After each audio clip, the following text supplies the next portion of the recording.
ग्राहकों को दिए गए नोट में कहा गया है कि बहुत से निवेशकों ने ब्लिंकिट के अस्तित्व पर एक बुनियादी सवाल उठाया है। लोगों ने पूछा है कि कोई 10 मिनट में किराने की डिलीवरी क्यों चाहता है। किराना डिलीवरी में ज़ोमैटो के कई प्रयास विफल रहे थे। हालांकि अब इस कारोबार में ज़ोमैटो काफी आगे निकल गया है। जब ज़ोमैटो ने जून 2022 में ब्लिंकिट के अधिग्रहण की घोषणा की तो इसे डूबते स्टार्टअप को बचाने के लिए एक बचाव कार्य के रूप में देखा गया। ब्लिंकिट और ज़ोमैटो के सहसंस्थापक अलबिंदर ढींढसा और दीपिंदर गोयल अपने बचपन के दिनों से ही करीबी दोस्त माने जाते थे। कुछ लोगों ने यह भी सवाल किया कि क्या ज़ोमैटो को निवेशकों को स्पष्ट रूप से बताना चाहिए था कि ढींढसा की पत्नी फूड डिलीवरी कंपनी में एक शीर्ष कार्यकारी थी। इस बीच दोनों कंपनियों ने खुद को अलग अलग मुसीबत में पाया। क्विक कॉमर्स किराना डिलीवरी में ज़ोमैटो के कई प्रयास विफल रहे थे, जबकि इसकी प्रतिद्वंद्वी स्विगी क्विक कॉमर्स में अच्छा प्रदर्शन कर रही थी। इसका स्टॉक खराब हो रहा था क्योंकि प्री-आईपीओ निवेशक शेयर बेच रहे थे जैसे कि आने वाला कल होगा ही नहीं। मुख्य खाद्य वितरण व्यवसाय में तेजी से वृद्धि के शुरुआती संकेत दिख रहे थे और सार्वजनिक बाजार लाभप्रदता के लिए त्वरित मार्ग की मांग कर रहा था। नकदी की कमी उसी समय ब्लिंकिट पहले ग्रोफर्स नकदी की कमी से जूझ रहा था और अत्यधिक प्रतिस्पर्धा महसूस कर रहा था। इसने कर्मचारियों को नौकरी से निकाल दिया था, डार्क स्टोर्स बंद कर दी थीं और यहां तक कि विक्रेताओं के भुगतान में भी देरी की थी।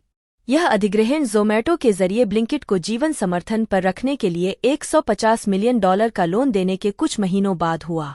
जबकि शेयर स्वैप सौदे का मूल्य पहले $700 मिलियन से अधिक होने का अनुमान लगाया गया था, ज़ोमैटो के स्टॉक मूल्य में गिरावट ने इसे घटाकर $568 मिलियन कर दिया था। किराना क्षेत्र में आखिरी प्रयास ज़ोमैटो के लिए 2020 और 2021 में इस सेगमेंट से 2 बार पीछे हटने के बाद ब्लिंकिट किराना क्षेत्र में प्रवेश करने का आखिरी प्रयास था। लगभग 2 साल बाद गोयल और ढींढसा ने अपने संदेहों को गलत साबित कर दिया है।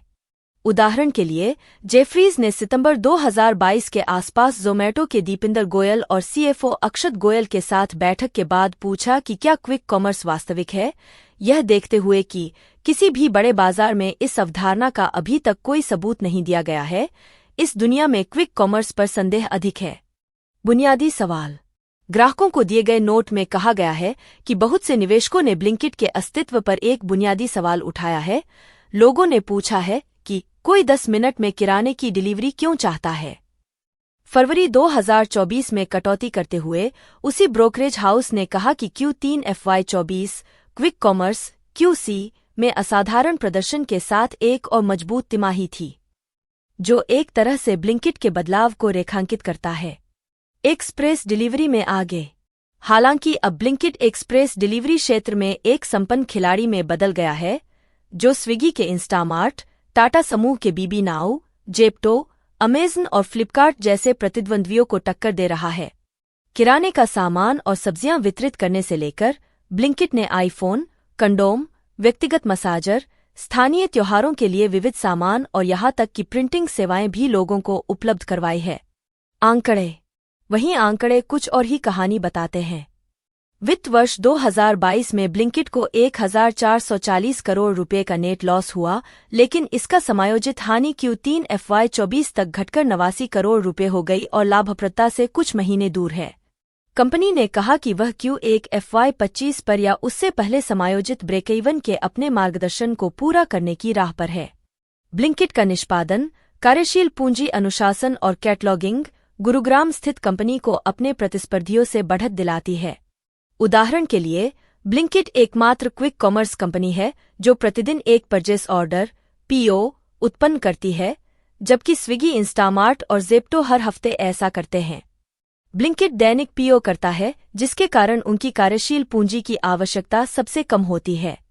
वे बहुत ज्यादा सामान नहीं रखते। प्रत्येक उपभोक्ता ऑर्डर, जबकि दैनिक आधार पर देश भर के गोदामों में आपूर्ति भेजना ब्रांडों के लिए परेशानी भरा हो सकता है। यह ब्लिंकिट को मांग पैटर्न के साथ लॉकस्टेप में इन्वेंट्री को स्टॉक करने में मदद करता है और अपने वित्त पर बेहतर नियंत्रण रखता है, जो कि महत्वपूर्ण है क्योंकि क्विक कॉमर्स कंपनियां प्रत्येक उपभोक्ता ऑर्डर पर काम करती हैं।